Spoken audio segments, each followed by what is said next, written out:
This week's episode has been sponsored by Oh My Bod, shifting the evolution of pleasure. Hi, this is Suzanne, and you're listening to Sex Advice for Seniors.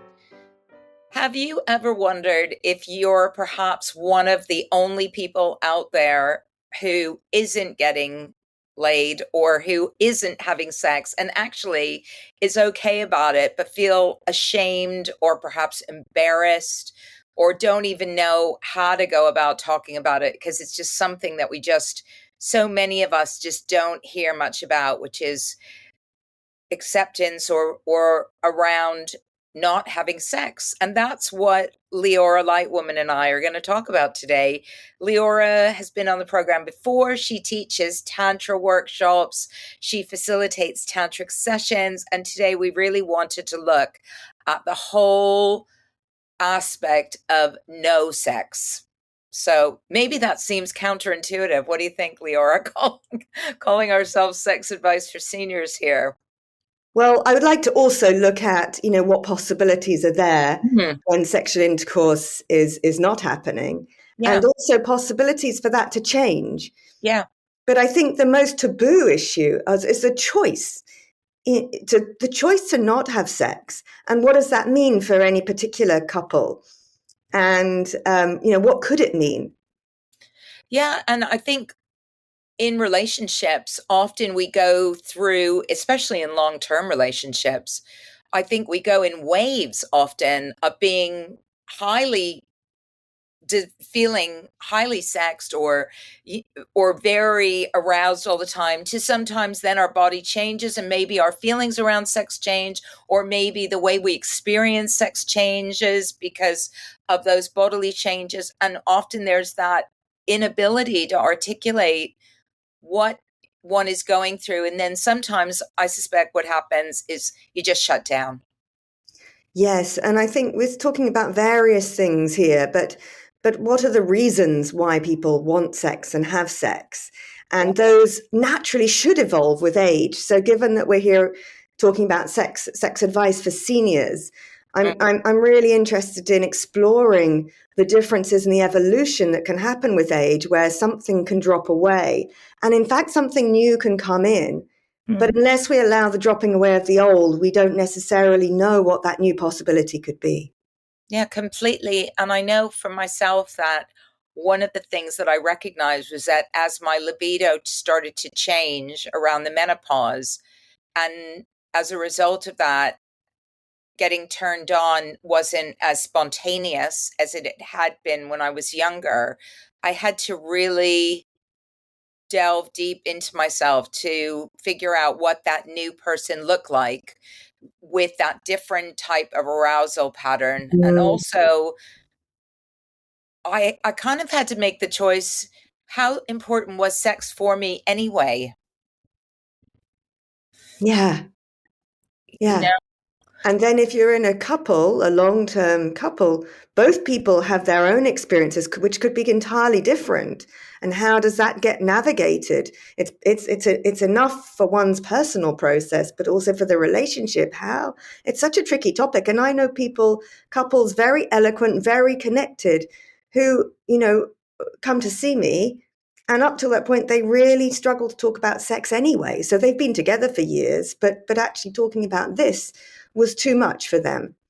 And so to then talk about the changes and evolution, there isn't much of a foundation. So there's a lot to put together to enable that possibility. And do you find that normally when people come to you in that circumstance, that it's normally driven by one specific person in the relationship? Yes, but what I tend to notice is that the discomfort of the other is less obvious, but there. Yeah, completely. And one of the things that came up in this TV show that I did last week was that exact question of, you've been in a long-term relationship, maybe you're not having sex anymore, maybe one or the other of you feels unhappy or sad about that and would like to try and reconnect and reignite the desire in your relationship. What are the steps that you can take to do that? And I know it's not easy. it's not easy, and it's not one size fits all. And, if a couple have been together, if they're in their 50s, 60s, 70s, and they've been together for decades and decades, there's a lot of history, and there's a lot to, there's a lot of risk, because sexuality is fire. Yeah. And if you're wanting to, in a sense, let the old burn away and allow the possibility that a phoenix could be rising from those ashes, Yeah. other things might change, and in fact would need to change. So you can't, the wish is, I'd like to go back to how I was, is often, the refrain that people will come with, but that's not possible. I have heard that so often from people that I'm very close to, I have to say, is I want to go back to that old me. I want to feel the same way that old me felt. And I've often said that's just not going to happen, you know? I mean, you just Mm, have to. And I do think there's a period of grieving around sometimes if the old you was this fiery you who had the ability to attract lots of partners, or maybe just felt very sexual just in themselves, and that changes, then it can take a while to process the fact that your pheromones aren't lighting up the room when you walk in everywhere you go, and you have to develop a different kind of way of engaging with your sexual self that may be completely outside the approval of others, which I think women are, we are prone to, is the male gaze and just wanting that. And when you don't have that, you have to kind of figure out, well, what does the new sexy me look like? Is there a new sexy me, or what's going on there? I love that you say that, and this grieving and this reinvention, because I think that's part of this process of transformation, that we can't rely on the outside to mirror our sexiness in the traditional way. We need to find something else and embody it ourselves. And then Yeah. it's possible potentially to light up a room, should we wish to, in a Mm. different way, or not light up a room and be completely comfortable with that. Yeah, completely. And I think there's a lot of people out there who are actually more comfortable about that, because maybe they they knew that a lot of the acknowledgement that they were getting was because of the way they looked. And so when Mhm. it stopped being about that, it was just about the way they are, they could just Mhm. relax because it wasn't all about the visual all the time. I sort of came from the opposite end of the world, which was I was a kind of fat, spotty teenager. And so when I finally lost all of that in my early 40s, believe it or not, I was like, wow, this is like what it feels like to be a not spotty teenager. Wow. and that Absolutely. and that was really fun for a while. For about 10 years I got a lot of attention, and I really enjoyed it because I'd never experienced that as a younger woman.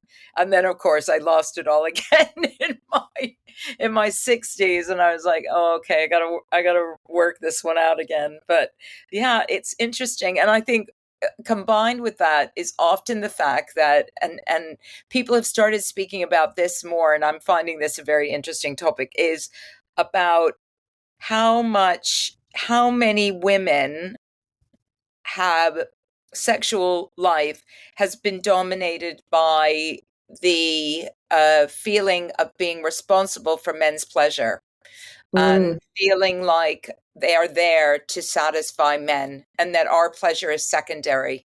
Um, so that when it gets to the point where they're not procreating, or maybe they're not feeling that same sense of, you know, urgency about satisfying their partner anymore, they just go, do you know what? I'm done with this. I don't need to deal with this anymore. Instead of thinking, this is my time now.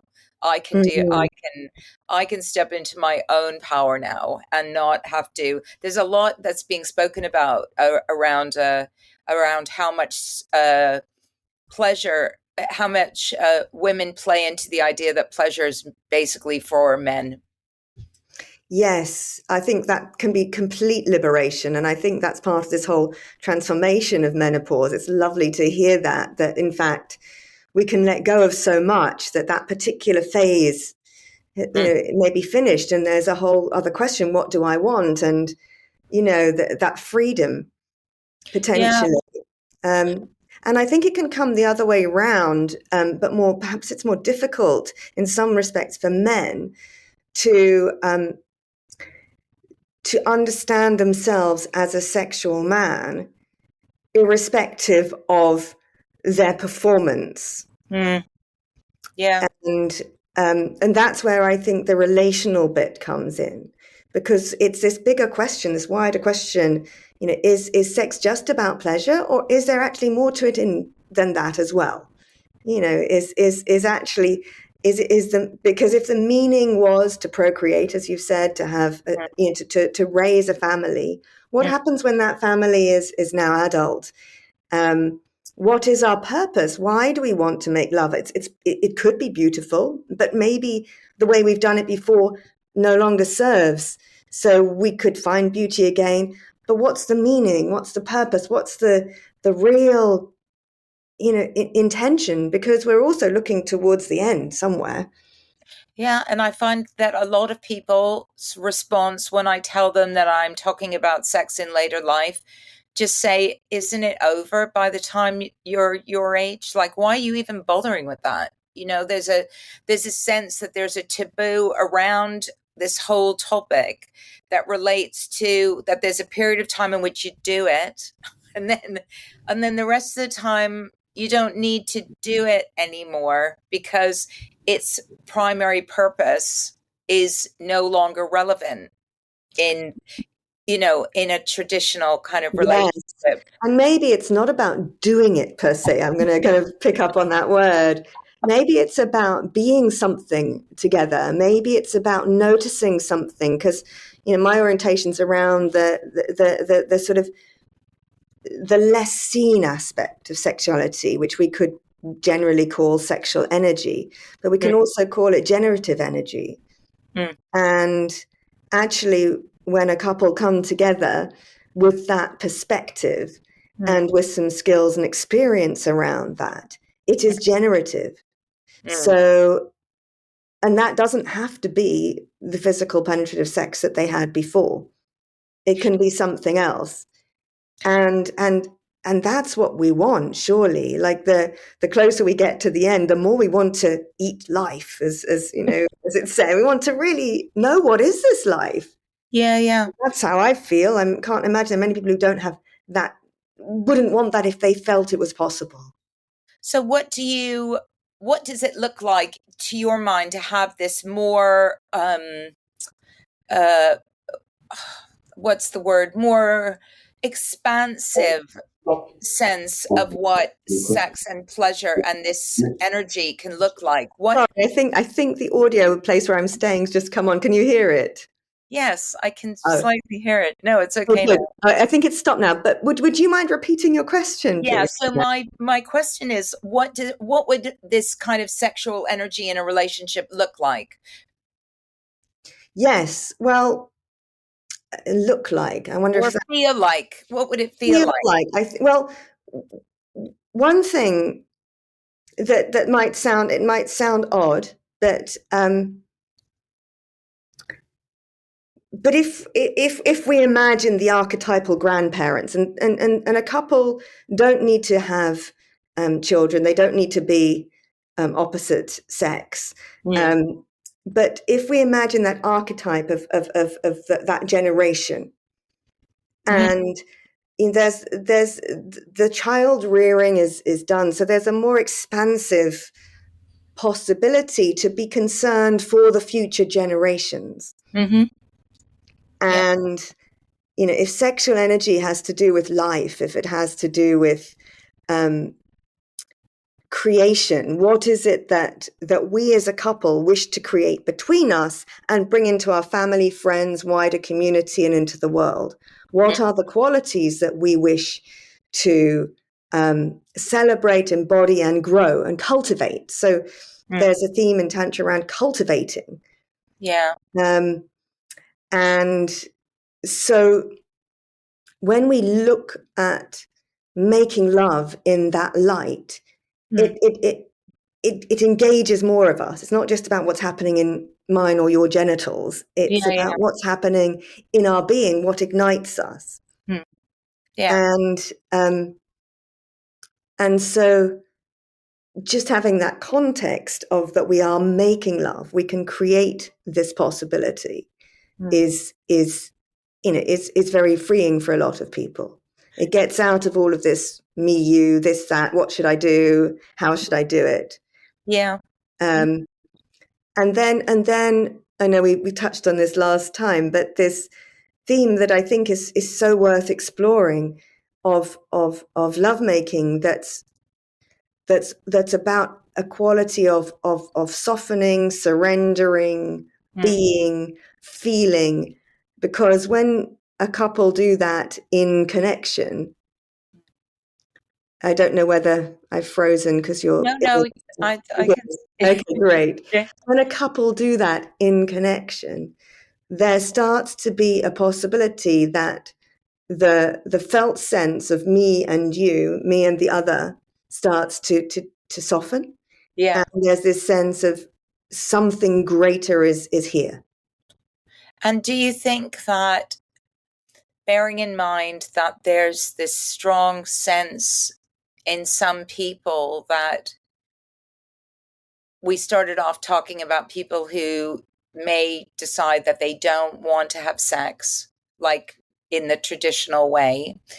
Do you think that those people can still have the ability to have that kind of energy with their partner, even if they feel that penetrative sex, for example, is not something they want to do anymore? Yes, and I think there are many different reasons why a couple might decide not to have penetrative sex. And in my experience, more commonly, a couple will come, they say we've accepted it. Yeah. And I definitely know couples who have accepted it, but Yeah. much more commonly, they resigned to it. Yes. Yeah. Yeah.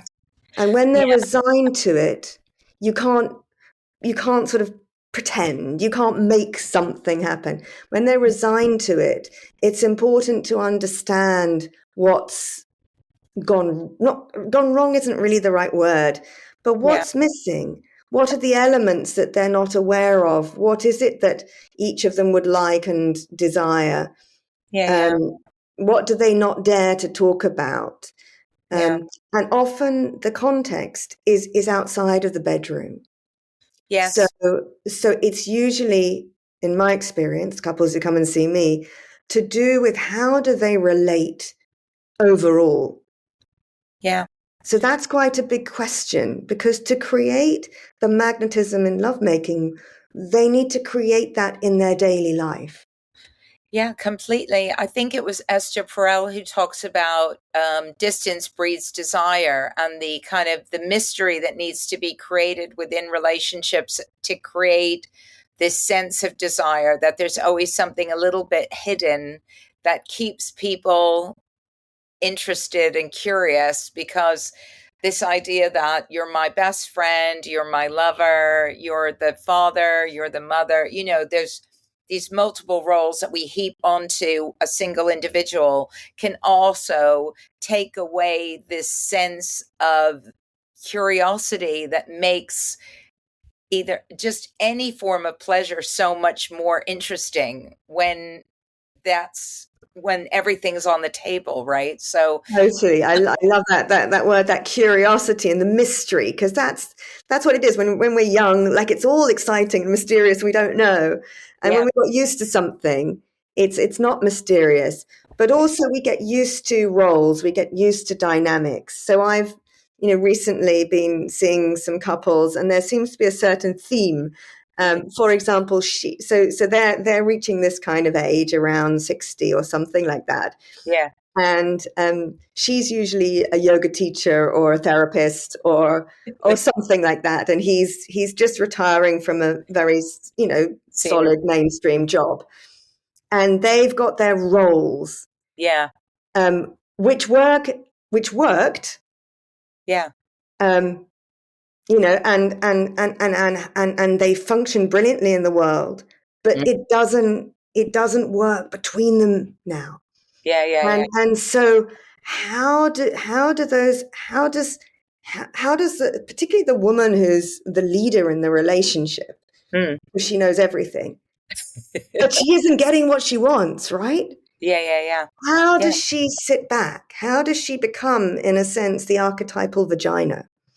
yeah, How does yeah, she become that soft, succulent, juicy, inviting, feminine presence, yeah, especially when he isn't quite cutting it for her on yeah, the penetrative, yeah, masculine, holding front? yeah, So these are the things that start to come to light, when we're looking at why is the relationship fine, but this isn't. It's actually, well, the relationship is great, but not on that level. So how can she sit back? What mm, does he need to come forward and be a bit more yeah, exciting? So one possibility, and this is going against the traditional male, yeah. what we think. Anyway, I'm saying the people who come to see me are not usually the macho men who go, I want to shag, I want to shag, I want to shag. They're, Yeah, they're much more cultivated. yeah, yeah. However, they could do with a little bit more rough and ready. Yes. Yeah, but they're confused, aren't they? I mean, I can see that there are many men out there who are just confused by you want me to be this, and then you want me to be this, and you want me to do It's this, the and then you want me to do minefield. this, and I don't know what you want me to do. Do you want me to do this or that? Because you tell me you want this, but then you want that, and then I do that, and then you say no. Why can't you do more of this? You know? Absolutely, it's horrendous. They've just got used to being sensitive and kind, and they're amazing. Now it's not. Now it's wrong. They've got to start all over again. Not So it's easy. tricky. It's not easy, and she doesn't want him to stop being nice. She No. wants him to And so how do you do that? How do you get the needs, the desires, Yeah. the oomph onto the table in a safe enough way? Yeah, yeah. No, it is as I've said before, like on this show, they were saying, "How do you do that?" And I said, "Well, it's not easy. Normally, I would say go to somebody like yourself, frankly, because I think to one of the next questions was what's how do you get those conversations even started, as a couple? How do you get to the point, even the point where you go, you know what? I want something. I think we could do better than this. I think that I want something else, but I don't know how to ask for it. How the person I was on the sofa with, she was like, do you do it while you're cooking dinner? Like, do it's not easy to find those ideal moments to have those very deep conversations about the fact that I've been with you for ages and I love you to bits, but this part of our relationship just needs to go somewhere else, right? Completely. I think that's the hardest thing. And to create, even if you create the space to talk about it, it's already clear that something's up. That's How do you broach that? And I think, usually the couples that come and see me for this kind of theme, they're not in crisis. So yeah, after 30 whatever years, I want to reassure the listeners that it probably takes more than a little bit of awkwardness for your partner to say, right, that's it, that's the end. You've yeah, probably got some real solid resilience in your relationship, yeah, to be able to just shuffle things up a bit and feel some uncomfortable feelings a bit. And this stuff doesn't go away. You have to practice it. yeah, yeah, for sure. And so the first thing I would say, which is the hardest, is to, as you say, have that initial conversation that, can we just make a bit more space? Sometimes the thing is to start saying no to things. Yeah. But what are we going to do now? We're not got our social arrangements. We're not doing this. What now? Well, exactly. Shall we go away for a weekend? Shall we sit at home in the garden? And then with all of that, then it's already awkward, right? Yeah, yeah. And then there's a chance for the conversation to begin. Bit Yeah, by bit. And the I more space, the more we can just a little bit and I survive and a think you're little bit so more. right about the challenge sometimes of creating space for anything, because we occupy ourselves and we keep ourselves busy, and often that's an excuse to push aside those uncomfortable conversations that we don't want to have. So we just keep ourselves like super busy. Oh, I can't, I'm out tonight, I'm out tomorrow night, I can't do that, I can't do that. And so therefore we just keep parking those awkward conversations, when actually saying, why don't we just not do anything this Sunday, or why don't we just do something different, often then creates the space to just make the time to have those conversations that we've been putting off. And I know I diarize my sex life, and some people laugh about that because they think that it shouldn't be scheduled in the way that I do. But for me, it's an opportunity to look forward to being with somebody that I want to spend time with. And I know that that period of time is just for us. That's it. Like, the Totally. phone doesn't get answered. I don't do any work. Nothing is going to happen for the next few hours. And for me, that's like I look forward to those moments of just having just that playful time with somebody. But I know lots of people laugh at me and they say, sex should be spontaneous, pleasure. And I just think, why? Why? What's, I love what you're saying. I love what you're saying. That spaciousness, that commitment to something which occupies so much of the media, and yet, if you look at the average diary, is not prioritized in that way. And no, if we look at the animal kingdom, animals mate when things are all quiet and safe. yeah, So when there's a bit of space, yeah, I know people can get turned on by all sorts of circumstances, but actually the body, when it relaxes, that's when these kind of feel good hormones and stuff start to kick in, and we start to really bond. yeah, I love what you're saying, that yeah, creating space, and as you say, often the hardest thing is just actually declaring it to other people and finding a way to talk about it. People yeah, can invent a whole new topic, a whole new hobby. I, I, I had a couple who were always going off to do yoga when they were coming to see me, and gradually, different ways of talking about it. And in fact, one couple who are seeing me at the moment said that actually when they started to say, actually, we're doing nothing this weekend, we're just going to be together, it woke people up. Their friends, their family were going, oh, this is nice, actually. yeah, completely. I mean, I suspect that people find it odd. Everybody knows my Sunday afternoons are sacred. But they find it odd, I suppose, because of the fact that I prioritize it. And I Mhm. do think that prioritizing, as you say, whether it involves, penetrative sex, pleasure, just hanging out together, just cultivating your relationship in a different way, whatever it happens to be, um, people find it odd that sometimes I think they find it unusual because of my age, and because they think that that prioritizing what I prioritize at my age feels odd. Whereas for me, it feels intentional, because it's not, as I said, it's not about the me I used to be back when I was younger, where I could be more spontaneous. I need to actually be quite intentional now, Yes. and part of being intentional is about creating this space, this kind of erotic space, Yeah, with all of the stuff that comes with that, so that I can feel relaxed and feel, you know, involved. totally. And nourished Yeah. and enlivened.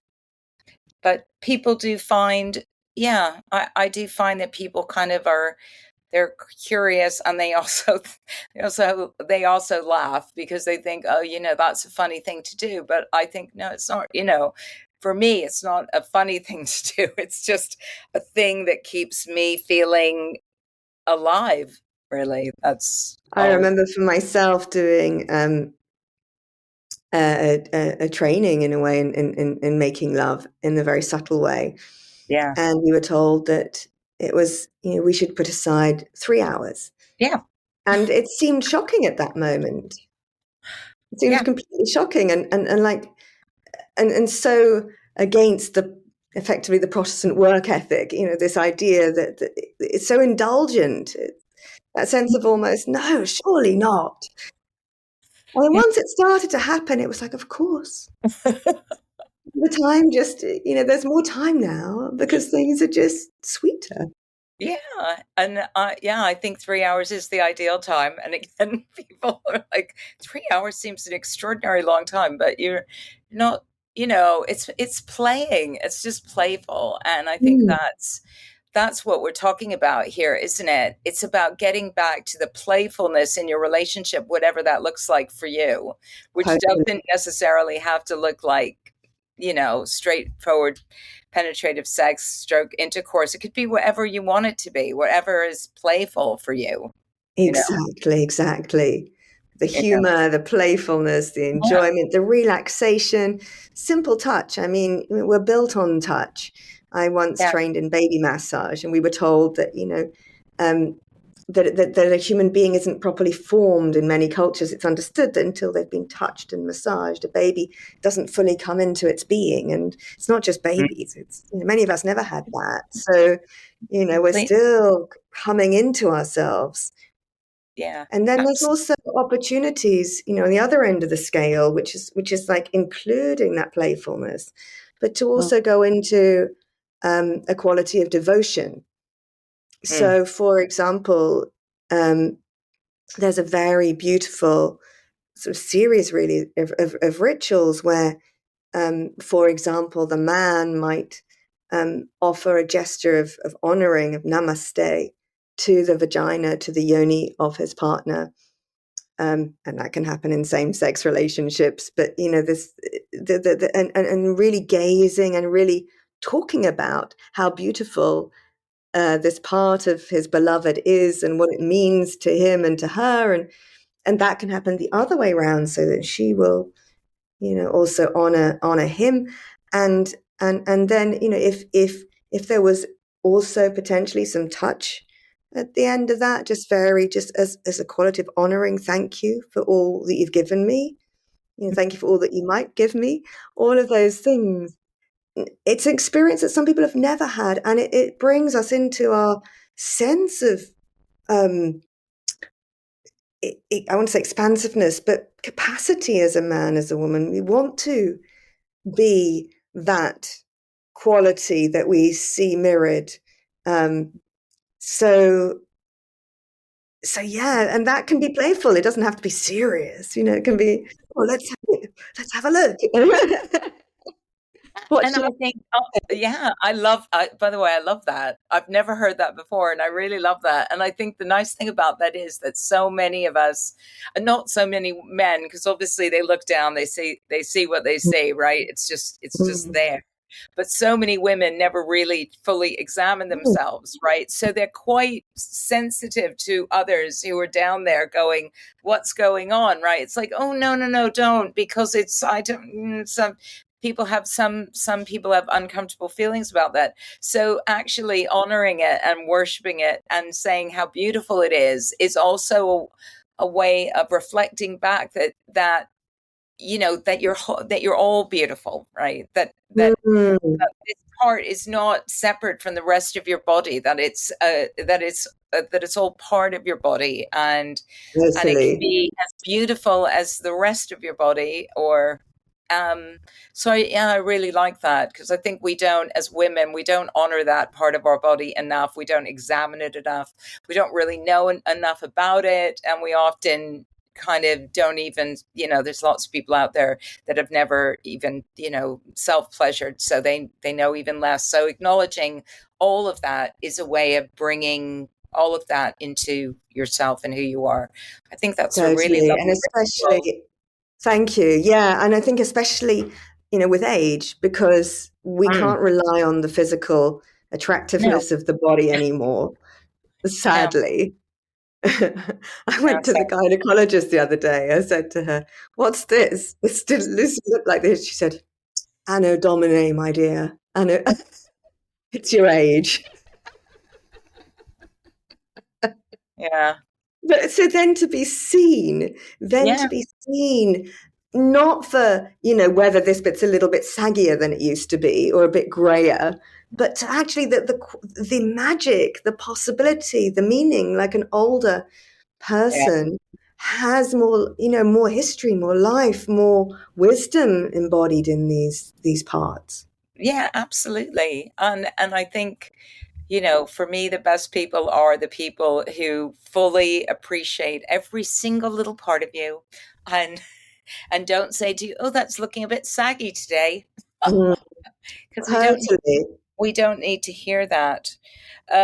But yeah, I mean, I think there's so many different ways that people can bring, as you say, that sexual energy into their everyday life that doesn't always have to end with sexual intercourse. It can be playfulness, it could be massage, it can be honoring, it can be just the way that we relate to one another, it can be doing nothing.